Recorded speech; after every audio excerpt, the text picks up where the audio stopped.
StreamYard is live. All right, we are live with Jake and Lezlie Karls of MidDay Squares. Great to see you guys this morning. Great to see you too. Thanks so much for having us today. We're fired up about this. I got to tell you guys, this is my package from this morning's MidDay Square. I do an early day square, not just a midday square. I'm a 2-day square. And just for those who don't know the product, I could give my pitch, but I want you to give what's your 30-second pitch on why does the world need another chocolate bar? Wait, can we compare the pitches? Like, can we do like ours and then yours? Yeah. Okay. Yeah, you got it. Totally. And we can have a live voting on LinkedIn as well. People can vote and say whose pitch is better. Yeah. Les, you want to kick it? Yeah. I mean, why does the world need another chocolate bar? Because MidDay Squares isn't just about giving you that decadent experience. We're really about giving that function to drive you to your next meal. We've got protein, we've got fiber, we have the non-refined sugar. So you get a bit of both worlds. You get the decadency of having chocolate and really getting that sweet craving kind of fix. And then you've got the function to it, right? So it's like you're in between lunch and dinner. You need something that's going to actually fuel you, that's going to give you energy and not make you crash. And so you grab MidDay Square, right? And you could do it in the morning, you could do it at night, you could do it whenever you need it. And it was really designed for people on the go. So something that really, really adds value to your day and makes you feel good after you eat it. And MidDay Squares is not just a chocolate bar. It's also a feeling. It's a brand. It's an experience. And so a lot of people, when they eat the chocolate bar, they feel good, and they feel good in many different ways. So yeah, that's why you need a MidDay Square. There you have it. I'll do it in 10 seconds. MidDay Squares make your afternoon better. And here's why. It gives you chocolate indulgence with high protein and fiber that kills your hunger for up to 3 to 4 hours. That's it. That's all. That's why you need it. Here's your customer pitch. MidDay Squares tastes great without feeling bad. I don't feel guilty, but I feel like I should feel guilty. Or I feel guilty that I don't feel guilty. How's that? I love it. Oh, that's awesome. Well, I love your product. I love what you guys are building. Maybe give Lezlie, I know the whole thing began with you in the kitchen, and I want to get there in a second. But first, I want to hear something, Jake, I saw you said in an interview, which I loved. You talked about the power of making friends first before doing business. And I got to tell you, I have done podcasts now with hundreds of people. You're the first person I get on the phone with you to do kind of our pre-podcast conversation. And you're like, literally, you've never met me. You go, Jer, can I call you Jer? And I immediately said yes. And I love you. And so I've experienced the whole make friends first kind of aspect of your vibe and your values. Tell folks more about what drives that. How does it manifest beyond just the, can I call you Jer? Jer, well, I love you too. I hope you know that. I love your energy and I think it's genuine. So that's why it's really powerful. But yeah. I always tell people make friends first, then do business. And the reason being is it really builds something warm before you have to do something transactional. And you don't even need to be transactional in the end. At the end of the day, if a relationship stays just as a friendship, you have won. Both of you have actually won. And I think the problem with society today is at networking events, at conferences, at different, engagements, people are so focused on getting something or extracting value or something from somebody, and it kind of derails them from being themselves a lot of the time. And when you do that, you take away your superpower. Your superpower is you being you. When you're making friends, all you want to do is a friend likes you for who you are. They don't want to change you. And when my team tells me, that they need a relationship at Target, my first goal is not to go build and sell into Target. It's to build a friendship with the buying team. And if it works out, great. If not, then it's still great. And having that mentality allows for serendipity and natural flow to happen in the conversations. People don't think you're using them or wanting something from them. And that makes it better. And that's worked with investors, retailers, journalists even, and new team members. So go into your day or your opportunities with that mindset. And I promise you over time, you'll start to see a very big difference in the way that your relationships are built and how long they last. So just kind of building on that, say you've got a new relationship, or you mentioned right before we hopped on live, you're going to see Sprout, as an example, right? But imagine you're entering a room where the friendship hasn't been established yet. Can you walk folks through, how do you foreground friendship? What does it look like? How do you think about preparing for friendship? Because I think for a lot of us, we think about the pitch, we think about the deal, we think about the transaction, and the friendship can kind of be an afterthought. So what do you do to, other than being you, I think I would say your superpower, to use your word, is probably to make friends, right? But walk us through, if you had to kind of unpack that superpower, how do you get ready? How do you get your mind right to make friends? Well, yeah, just to give the context, so I'm heading to Sprouts tomorrow in Phoenix. I'm going for one day. I'm spending the day with the team. We're going to Topgolf. We're going to have some fun. And there's no ask. Our company, MidDay Squares, has no ask for going to hang out with them. It's let's just have a good time. So right then and there's not even business talk. If it happens, great. If not, it doesn't make a difference. So right then there, the fun is already there. Everyone's ready to have a good time. That's number one. When you're going into a relationship that's not previously made, so whether that's through a digital, reach out, or through, meeting people in person, I think the key is literally just to go in with no intention. You literally are just curious, act curious. Because I always tell people, why I don't have relationships with a lot of corporations or businesses is not because their product's not great. A lot of the time, some of the products are great.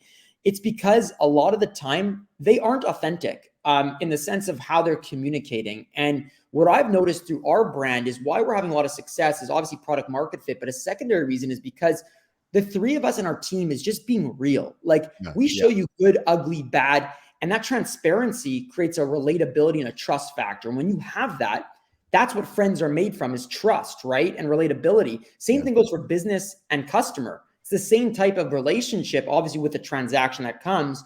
But at the end of the day, if you focus on that, you're going to create a long-term fan. And I always tell people, if a business is acting inauthentic, it's the same thing as a friend acting authentic. You don't want to be around them. You don't want to be associated with them because it's cringe. It's weird. It's different. So go in with the intention of just being yourself and nothing to come out of it. So Lezlie, I got to ask you, I know that it wasn't always this way, I would imagine. Reading about the origin story of MidDay Squares, there was a moment in time where you realized we need another superpower on the team, right? So the way Jake just described the business, I think, is a really great, accurate reflection of how things are today. How did you, Lezlie, come to the realization that something was missing? I would say, Nick and I have worked together before starting MidDay Squares. Nick invested in my original company, which was Hector, which is actually MidDay Squares. We took that company and then turned it into MidDay Squares. But that's where Nick and I originally knew we worked well together, is when we embarked on building a clothing company. And the one thing that both Nick and I didn't have early on was the ability to put ourselves out there. Nick and I will lock ourselves in the condo and work tirelessly on something and kind of disassociate ourselves from the world. And that's great, but it doesn't allow you to get the brand out there in the way you need it. And so that's when we realized that in order to really complete this partnership, we needed somebody that was going to be able to push all of us to put ourselves out there and to create community and build a brand. And both Nick and I didn't per se have experience with that. And so when we thought about what we needed next, Jake popped into our heads, and he was in the middle of doing something. He was already building another business. And so we pitched him on closing that business and coming to MidDay Squares to help us blow up the brand. And right off the bat, Jake wasn't interested to come to MidDay Squares. He didn't really care too much about chocolate. He was like, why? Again, the question that you started with when we started this live was, why does the world need another chocolate bar? And Jake felt the same way. He's like, why does the world need this product, right? And so after 3 months of convincing him to come, he finally decided to come in August. And his one ask was, if I'm going to join the team, we're going to take out our phones and we're going to film everything. We're going to film making the product. We're going to film getting in the car and bringing it to the customers, the fans, and show the good, the bad, and the ugly. And Nick and I weren't fully bought into this at the beginning, but we trusted him and said, you know what, let's go with it. And it was at the beginning was really rough. Like speaking to the camera was really uncomfortable for Nick and I. It took us hours to make a video. Jake and I had a lot of hard conversations, at the condo, me feeling at the time insecure to be on camera, and Jake pushing me through those insecurities and saying, people love you for who you are and just go with it, and okay, but hang on. Okay. There's so much here, and I just want to break it down because why on earth did you go with this crazy idea, right? Jake said, hey, we got to pull out our cameras and record everything. Why did you not just stop and say, sorry, buddy, that's not what we had in mind? Well, you know what? We saw Jake do it. We saw him build a community at his previous company that he was at, and he couldn't get a product to sell. He wasn't strong at the operational component of the business, but he was extremely strong at getting people to want to rally behind his business, either whether it was wearing his products, working for him for free, showing up to events. They just wanted to be part of whatever he was doing. And so we trusted his vision, right? And he presented us that this was going to work through a presentation, and we can get into it a little later. And we bought into it, and we went with it, and it did work. And so when we started seeing it translate early on, you start feeling better about putting yourself out there and showing, the process. And so that's how the tripod came together. And it is crazy. We're not partners because we're family members. We're partners because we each bring very different things to the table. And what Jake wasn't good at in his previous company was what Nick and I were good at. And so when we came together as a tripod, that was how we really created magic, because we brought very different skill sets to the table. And how do you, go for it, Jake, because I want to hear where did it come from? Where did the idea come from? Yeah. Let's all whip out our phones. Because the way you described MidDay Squares to me, by the way, before I had ever tasted the product, before I ever knew anything other than you wanted to call me Jer, you said something like Elon Musk meets the Kardashian meets, where did that idea come from? And what I really want to know is what was the beginning of it, and how did it become fully realized in your mind even before you shared it with Lezlie and Nick? Well, so I always knew that storytelling using social media was becoming popular because people were on their phones. So previous to doing MidDay Squares, I had a fitness business and a clothing business. They both the fitness business worked. I just didn't have passion for it anymore. But I used Snapchat to grow it, literally just show people having fun and being it myself. Same thing happened with the other business, but it didn't work out operationally. So when MidDay Squares came, to convince Lezlie and Nick, they were very data-driven people. I had to go and look in the entertainment world and find the TV ratings for Keeping Up with the Kardashians and Shark Tank. And the reason why I looked at those two shows is because they were very popular and the ratings were on fire. They were literally on fire. And I looked deeper into why. And what people loved about the Kardashians is the story was very dramatic, wild, crazy, and it was family, right? So there was these core values in there, and there was this idea of boldness and craziness that people really were attracted to. Obviously, there's the posh life as well. And the second thing with Shark Tank was people loved the idea of entrepreneurship. They were starting to become celebritized. Shark Tank was the original to showing the basic surface level story of what and who the business actually is, right? Not just what the product is, but who is this individual? What do they kind of stand for, and how are they raising their money or not raising their money? So I said to my partners, what if we just took those two shows, made a baby with them, but authentically to us, meaning we're a family business. We're crazy. We have a ton of drama between us. You're married. They're married. I'm brother, sister, brother-in-law behavior. That's a lot of drama right there. And which you love, right? Yeah.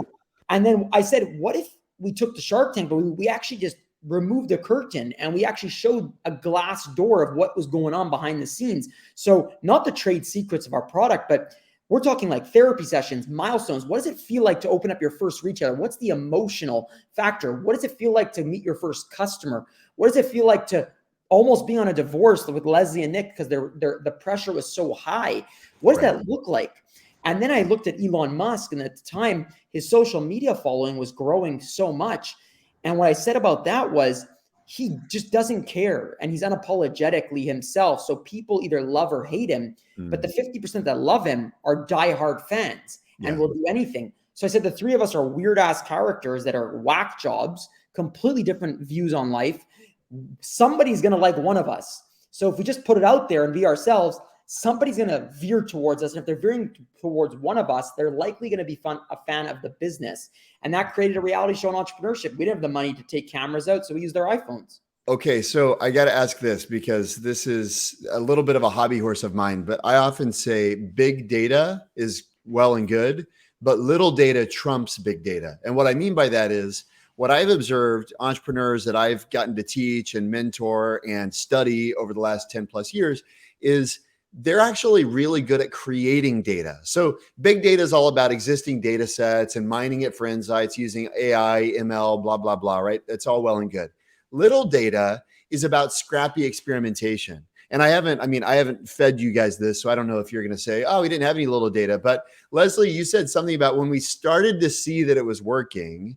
And I guess for me, that just kind of gave me this little tendril of, did you guys have any little data that you were looking at? And if so, because you mentioned, Jake, the big data, Elon Musk's following and the Kardashians' ratings, but what was the data that you all were looking at to know whether it was working for you? I think what's really key is listening and seeing the feedback from your actual fans, right? So when we were when initially the business started and we launched on our website, we launched a sample program where we were losing money on this program, but we essentially had a 50-cent bar that you could buy just to taste the product. And so when we launched, again, we were filming this whole thing, telling the story. We didn't have a huge following. It was our community, people around us. We kind of brought them all together on the MidDay Squares page, and people started ordering this sample, right, for 50 cents. And we would film our experience of making the product for them, taking a picture, writing them a note, and then getting the car and actually showing up at their door. And the response to that was crazy. People were reposting that experience. They were reposting their Polaroid picture that they received from us. They wanted to take a picture with us, then repost that. And it created virality. So we're like, okay, that's the first data point. We're making people feel something, and they want to share their experience with their community. Boom, that's huge, right? That's the best marketing that you can have, is when the customer does it naturally on their own, authentically. Totally. Right, authentically. So that was the first data point. And then you just saw the engagement, right? I mean, when you talk about social media, and that's what we were using, those are the platforms we were using at the time, it was strictly Instagram. I mean, the analytics were there, right? The engagement was very high.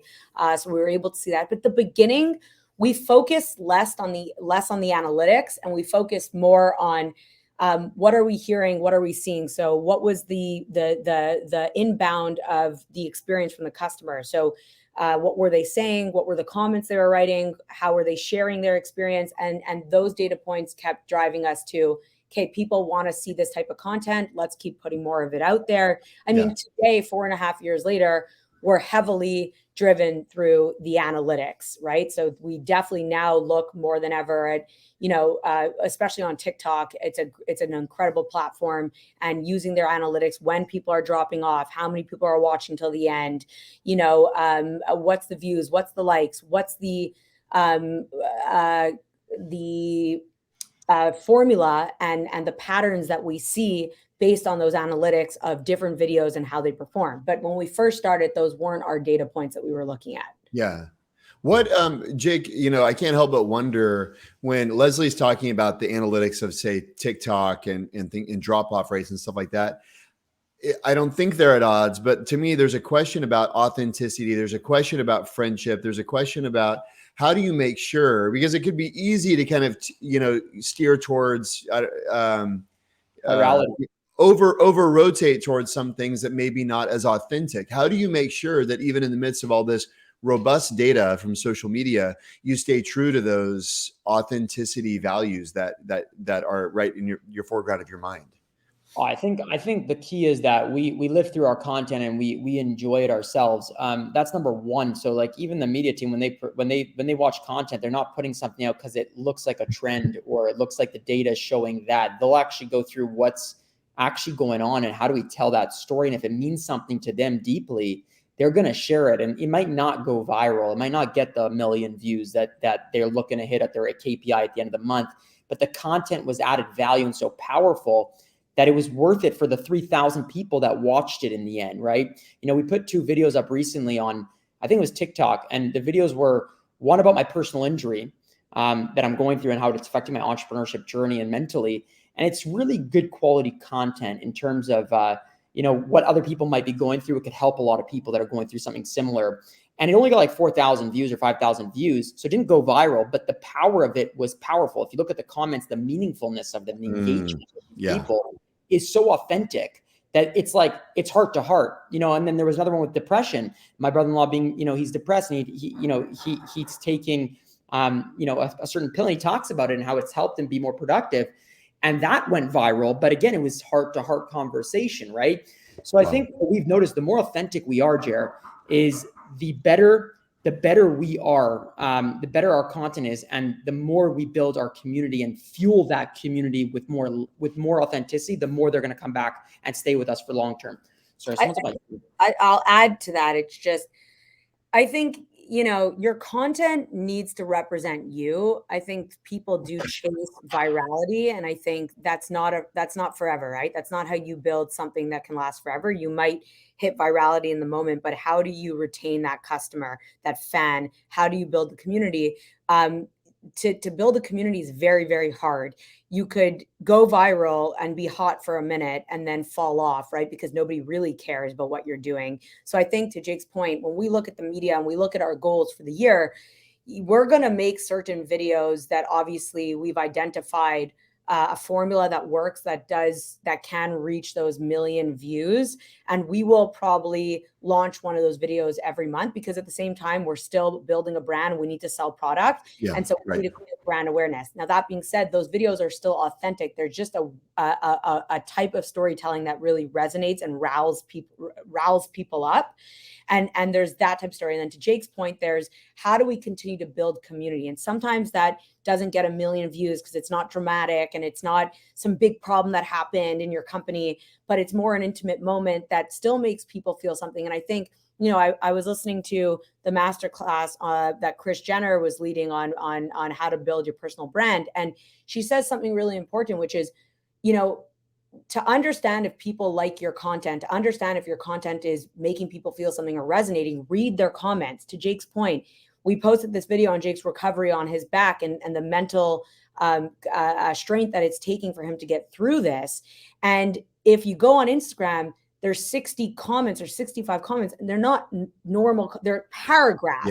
Yeah. People in this day and age, when we are flooded with content and our capacity to watch things is so short, our attention, let alone comment, right? Let alone comment deeply, let alone write a paragraph, is powerful. It means people stopped, watched it, cared, wanted to share their experience. The video made them feel something deeply. So that is what I mean when I go back to MidDay Squares is more than just a functional chocolate bar. It's an experience. It's a feeling.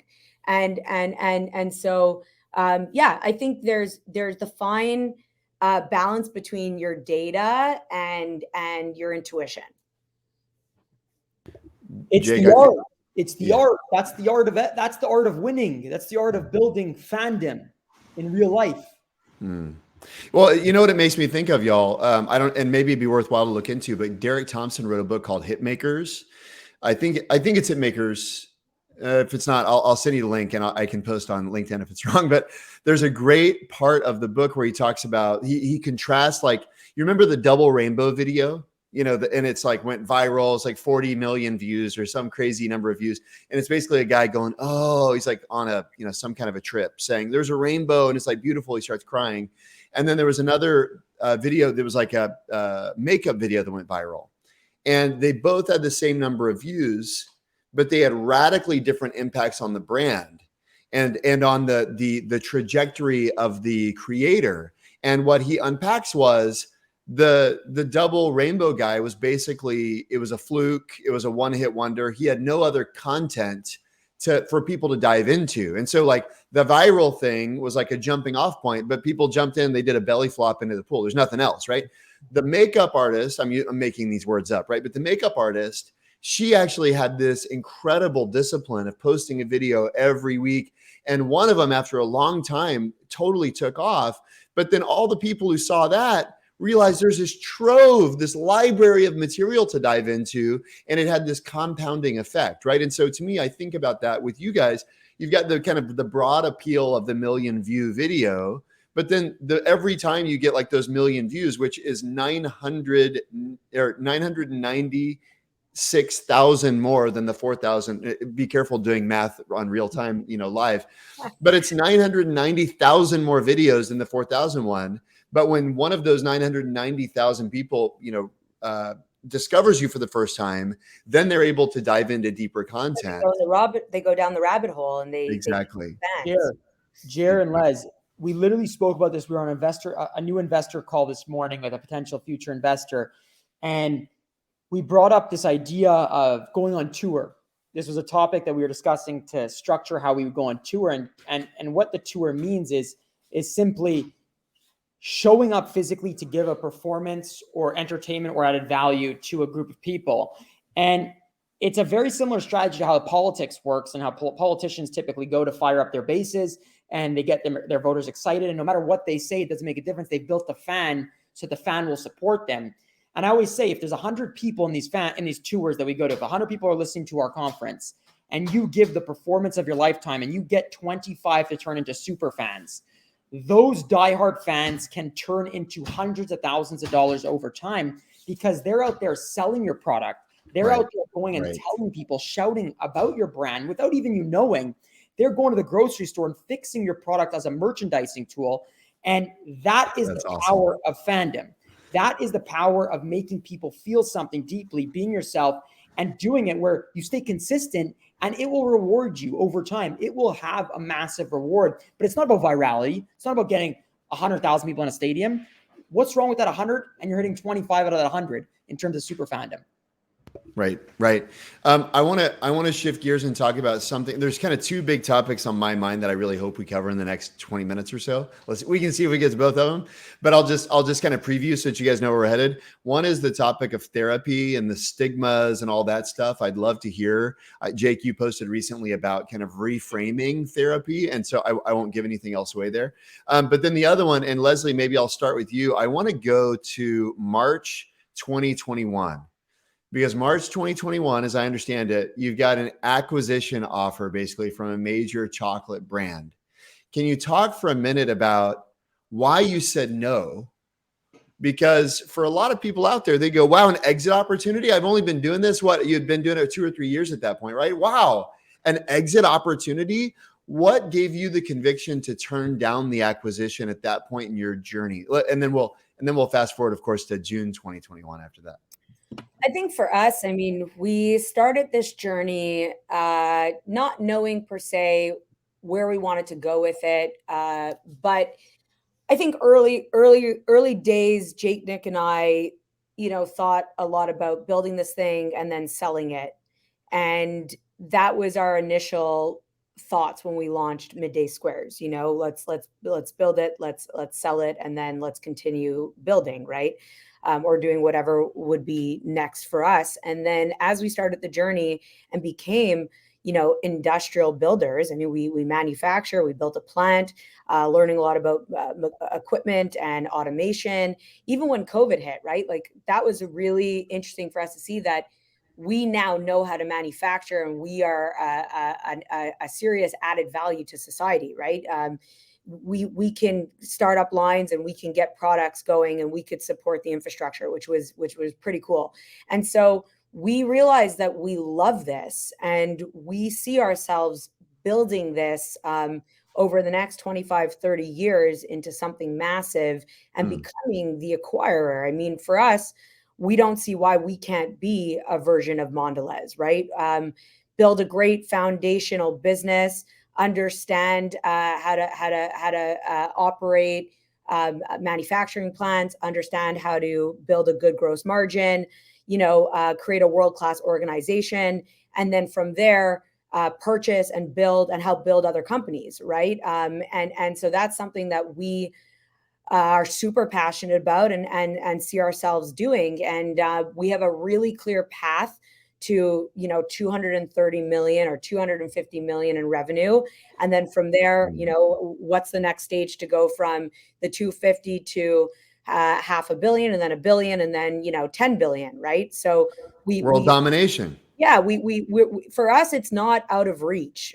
We do believe over time we're going to get there, and so it just we're opportunistic people, so we're never going to say no to hearing out an opportunity, and we welcome opportunities. We also have we have I'm trying to we have fiduciary shareholders. Our shareholders to listen to opportunities that come our way.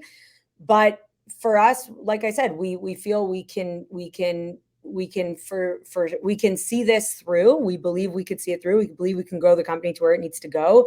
And it's just not in the books for us to want to sell the business, especially at this time. And I think strong opinions loosely held. We can't foresee, the future. We may at one point decide this is not for us anymore. That is a possibility. But where we're at right now, with the vision that we do have, we do want to take this thing all the way through. What's west of Westeros for us, and really see it through. That's where we're at right now, and we're excited about it. I mean, we love building. That really is what drives us every day. Okay, so that's a killer, more thoughtful than I could even. I won't even comment because it's perfect, Les. Fast forward now, Jake, to June 2021. You, out of the strength of conviction that Lezlie just described, you said, "No way are we selling. We're in this for the world domination program, WDP." What happened in June of 2021? Where did that come from, and what fueled your response?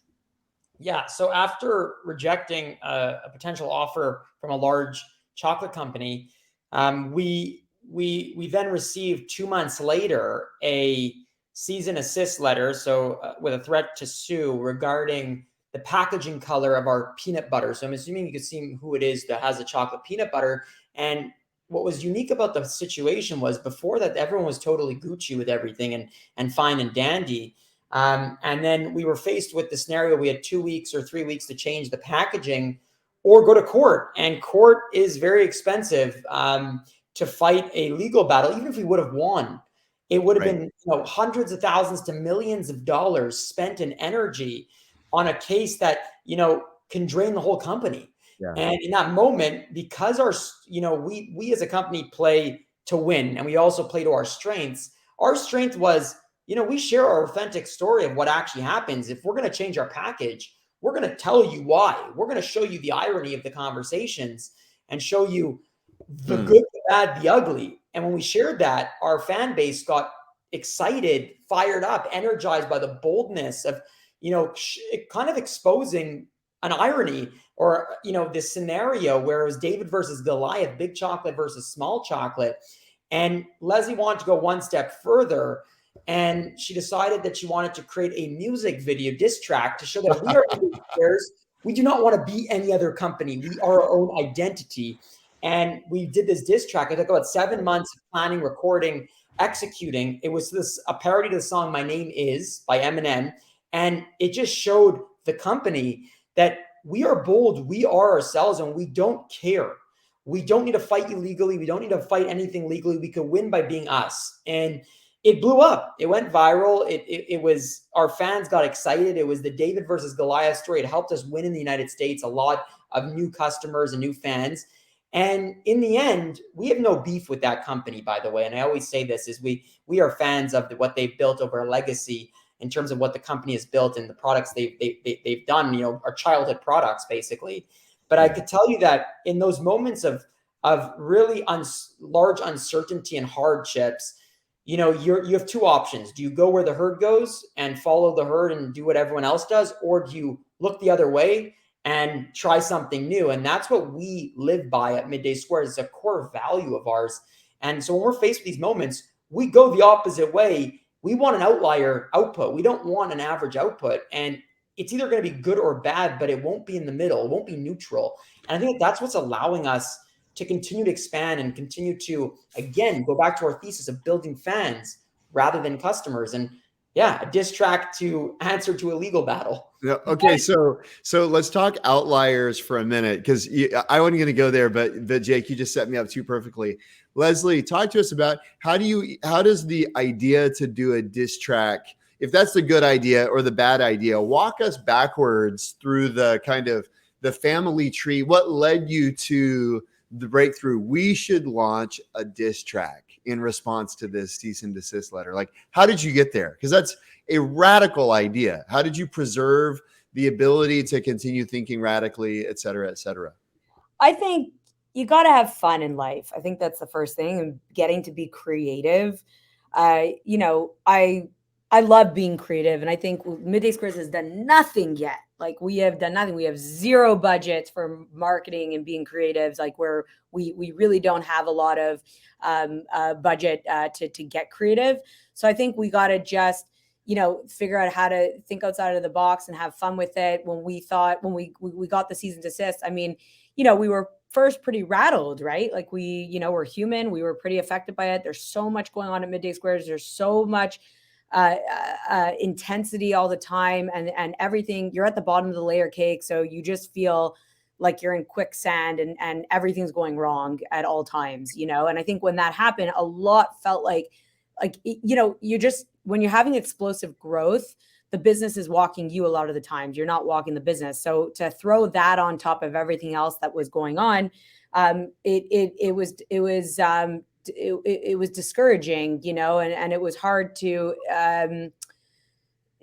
experience it. And then we just took a minute to digest everything and to, you know, not be emotional about the whole thing, and then turn it and say, okay, well, how do we, you know, turn this into a story, right? Like, let's take this and let's turn it into a story. That's what we do at MidDay Squares. We tell stories, like Jake said. And then that's where it got the creative juices flowing on how we should tell it. And to Jake's point, we used our superpower, which is creativity, and our platform to come up with this idea on saying, well, no, we're MidDay Squares, right? And so it was just a creative brainstorm, a couple of sessions, and then we just started planning it. And it took time because, you know, we're running a business, right? So from 9 to 5. You don't have time to just like make a random diss track in the middle of the workday, like. We had to do it after work, right? Like, we would work all day, and that's the thing, is people watch our social media and they're like, oh, they just film all day, or you know, MidDay Squares is full of fun and games. No. Don't get that twisted. We work really fucking hard, and then we do all this other creative stuff after hours or in between every meeting or whatever it is, because that's what you have to do. It's a priority. It's a priority. Yeah, it is. Yeah. Okay. So there's so many directions we could take this, but like, Jake, she comes with a diss track. Is it an instant yes? Is it a hang on, we should talk to our lawyers? Like, what do you, how do you go from this is a crazy idea to this is a doable crazy idea?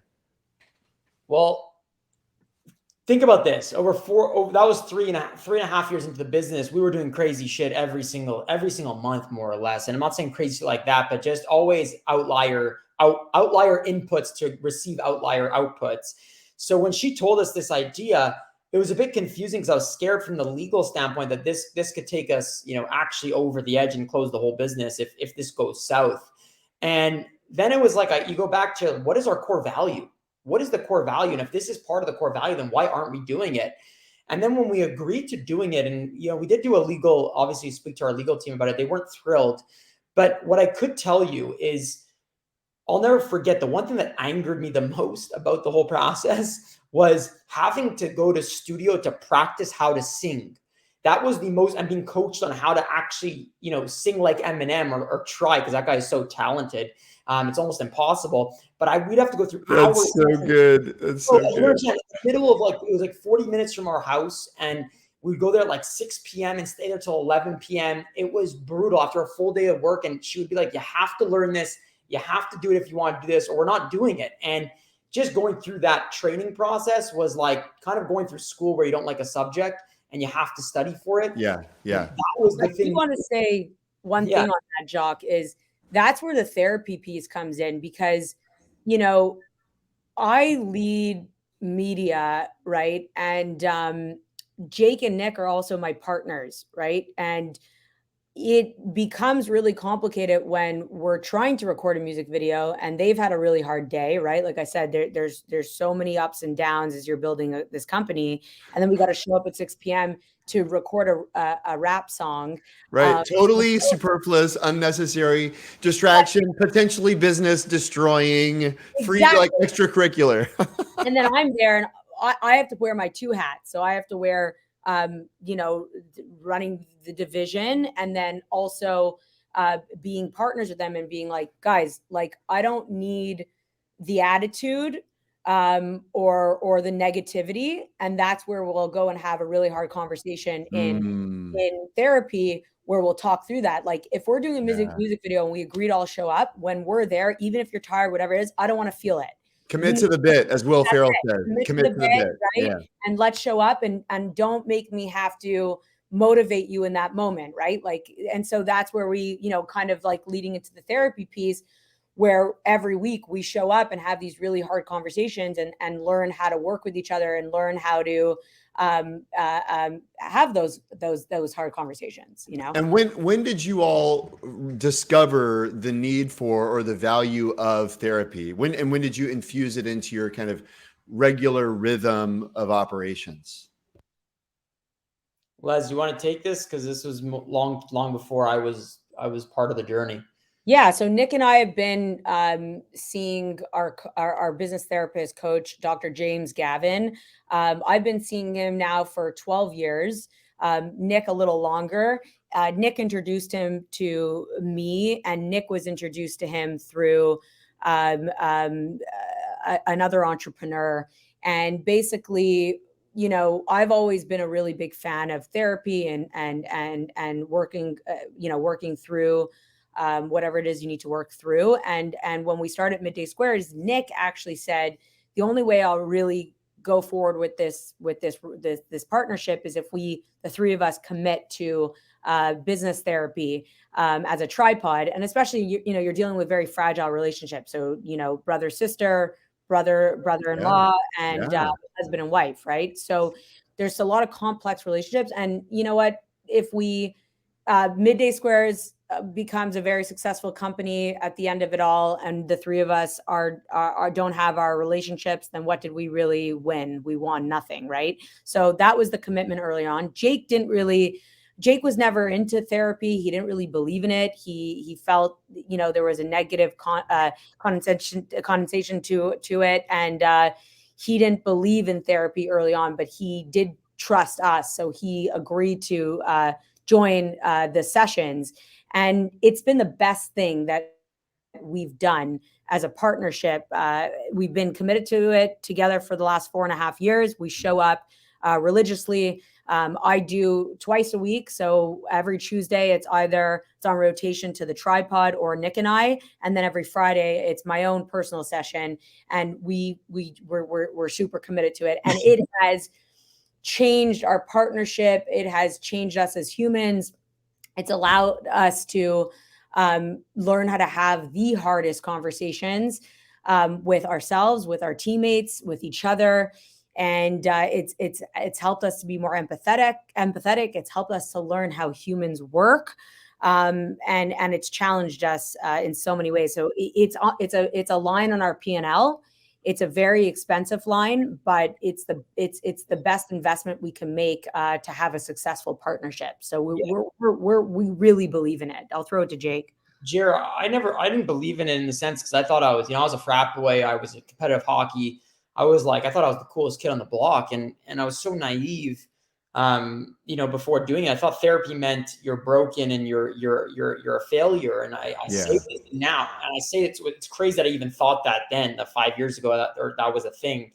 Today, I just had a therapy session this morning, an hour and a half, and it was phenomenal. And without that, I wouldn't have lasted through this journey. I wouldn't have lasted both personally and, business wise, because I need therapy to function. And what I mean by that is to function optimally. And I don't mean like breathing and living. I mean, being a great leader, a great entrepreneur, a great person to the world. And therapy is probably the best tool. And I know it's very expensive, and I know not everybody can afford it. And we as a society got to get better at that, on figuring out how we do that. But, my perspective completely changed. And the lesson that I'm trying to show you right now is you can see something one way and be so bought into that one way, and it can completely change. Yeah. And that's the beauty of, being open-minded, and trying things that, may not be in your comfort zone. How speaking of your P&L, I mean, I think it's an interesting point that you raise.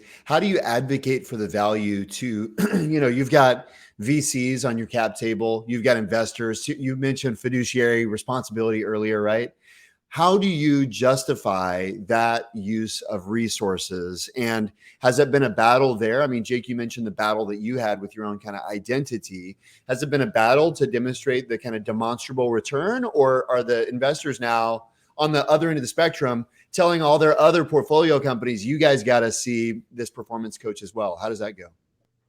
Yeah, I mean, they understand the importance of the relationship, and they understand the importance of us needing what we need, and how that if we are in the right mind, if we are working through our hardships, that the company is going to excel. Like, they fully understand and buy into it. And I do believe they are pitching it to their other founders. I think, at the end of the day, the founders need to be in the right headspace, and that's how the company is going to propel itself forward. And so they've only seen success and seen the strength that it's created in this partnership. And one day, MidDay Squares hopes to be able to offer it to its team, right? Like, to the entire team at MidDay Squares, cool. We can have it on site. A coach, a business coach, a therapist available on site. That would be the dream for us, because, we believe everybody needs it.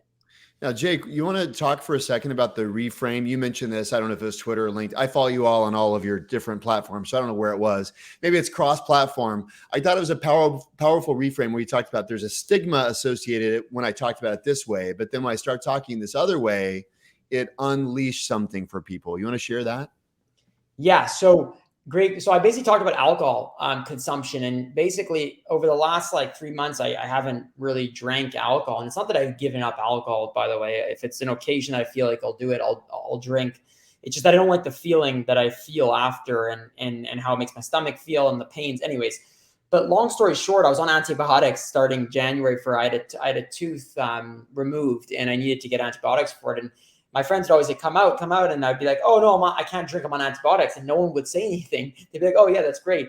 But when I wouldn't say it like that, they would say like, oh, just have one drink. It's all good. Don't be a baby.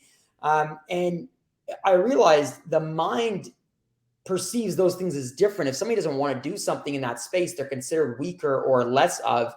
But if they're on some sort of medication, it justifies, oh no, it's all good, don't worry about it. So I wanted to reframe that. If somebody doesn't want to do something, it doesn't make them lesser or anything. Have respect for them and don't pressure. And I think that a lot of people go through this. I know my partner Nick does too, because he doesn't drink alcohol really anymore as well.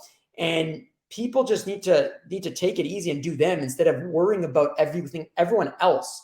This game of life is not about, changing other people. The game of life is making you your best version. And you putting somebody down for not doing something is just bringing you down further. And that was the big reframe I wanted to do. And it resonated so well. I think we got 150,000 views on LinkedIn. Wow. And, 494 comments, individual comments. People talking about this exact experience that they have. And I was like, oh my God, this is a problem. This is a real problem that people are going through, and we just need to change it. Yeah. Yeah. I mean, if it's weakness, it's one thing. If it's performance, it's another thing, right? And making it about performance, not about weakness, but about strength, about enhancing strength. It's a radical reframe. Okay. The last thing I want to do, I always love to know in the last couple minutes, I love to know about weird stuff. Okay. So weird stuff, meaning what is stuff that you do, tactics you employ that you feel like nobody ever taught me this. And if somebody like watched me or saw that I do this, they'd think I was weird. I've had executives tell me they go into the stairwell and sing to themselves.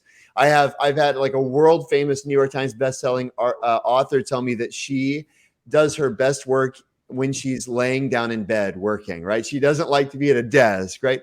And there's stuff I find that's really useful to know. It could be like therapy, for example, where normalizing through storytelling helps people embrace their own weirdness, I think. So I want to ask both of you, what's a weird thing you do that you feel like you kind of need to justify or explain, but that you actually feel is a source of strength and superpower in your own pursuit of creative mastery? I think the two things. So, I'm married to Nick and we sleep in separate rooms.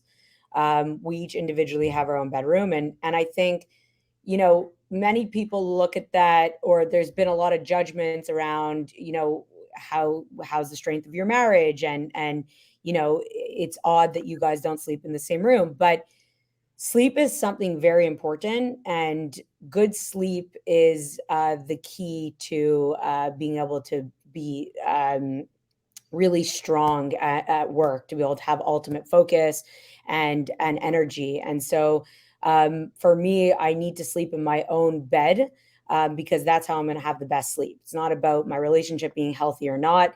It's really about making sure that I get in my proper sleep so I can tackle the day. And then I would say I have my best, most creative thoughts while I'm getting a massage. So I work while I get a massage. And I have the same therapist for 5 years. Yeah. Okay, so hang on. she's Okay, so I got to know, like, tell me the details of this because I need to get on the massage train. How do you work while you have a massage? Please elaborate. So I mostly just do face down, so that way I don't have to turn around. So mostly I'm able to like use my hands through have my head through the face hole and work on my phone. So I'm constantly just getting emails through, having creative thoughts, thinking through story ideas. Sometimes I'm on the phone, but 2 weeks ago I tried to sneak in my laptop and she actually shut it down. She's like, Lezlie. Yeah, she's like, I gotta put a pause to this. You're not bringing your laptop in. Unreal. Like, yeah, it's weird when the oils drip onto your keyboard. It's just weird, right? Okay, Jake, what about you? What's the weird thing that you do? Oof. I love smelling my fiance's armpits when she has slight amount of body odor, and the reason being is it gives me like a caffeine boost. I can't explain it. It's like this natural energy where I feel like I could literally give a performance after. I could go to a full stage and light it up. So it's kind of like a drug I do every day. When she gets home from work, and she's very clean, by the way. Don't get me wrong. Sure. Your secret's safe with me. But that's definitely something that I think is weird that people really judge, but gives me life. So it's like, I always say, do you, babe? It's like whatever you need. Yeah. Just what'd you say? What's yours? Yeah, I was going to say, I was going to reciprocate. I'm not going to let you put yourself out there and not join you. So I've become totally obsessed with this idea of what Andrew Huberman calls NSDR, which is non-sleep deep rest, which is not unlike massage actually, but basically it's just you lay totally still for 20 minutes. You don't move a muscle. You don't necessarily sleep, but you just enter this like amazing space. Last week, I kid you not, I was in Georgia doing a keynote for a nonprofit foundation for like 600 people. My keynote is right after lunch, and I've got a sound check at 12:45. Okay, I'm going on stage at 1:30. I'm not dressed in my suit or anything. Okay, so I'm like in my scrubs. There's morning sessions. I was listening to kind of get a vibe of the room. Then there's a lunch at like 12. I think it was 12:15. I ran to lunch. I hit the lunch buffet. I ate lunch. I finished my lunch by 12. I think it was 19 or 20. And then the sound guys are like, hey, we're early. You want to go do sound check? I go, no, I'm going to go take a nap. I'll be down in a minute. And they go, wait, what? I said, yeah, I'll be right back. I ran to the elevator, hit the 6th floor, went up, laid straight down, set my clock for 21 minutes, went into like total dream state, timer went off. I put on my suit and I run downstairs. They're like, there is no way you took a nap. I go, I did. I promise you. They're like, that's amazing. Andrew Huberman is a machine. I love his stuff too. It's so powerful. It's good. Try it. NSDR. Yeah, Okay. it's real. I mean, the key I found, Les, is you can't move. Like for me, the magic really happens when I no longer know where my hands are. You know what I mean? Like all of a sudden it's like, wait, am I like are my fists closed? Like I don't even know. Like that's where all of a sudden I'm in this sweet spot. So Cool. Lezlie and Jake Karls, thank you for joining today. MidDay Squares, we love what you're doing. Huge fans, want to promote, support you in any way we can. Folks, go check out the product. They're at Whole Foods, Sprout, Target, all sorts of outlets. Yes, you got it there. The aforementioned offending color, very nice. Yeah. And any closing remarks that you want to give, Les, Jake? Anything you want to say? Last words. Thanks for having us, Jared. This was fun. This was a good time and love the conversation flow. I think these are the kind of conversations that stimulate Lezlie and I and give us more energy. So we appreciate you. Yeah, my pleasure. The conversation. It was great. And just giving us a platform to share a story on is awesome. Agreed with Jake. Love the conversation and really fired up to be here. Thanks, y'all. Have a good one. Thanks, Jeremy. You too.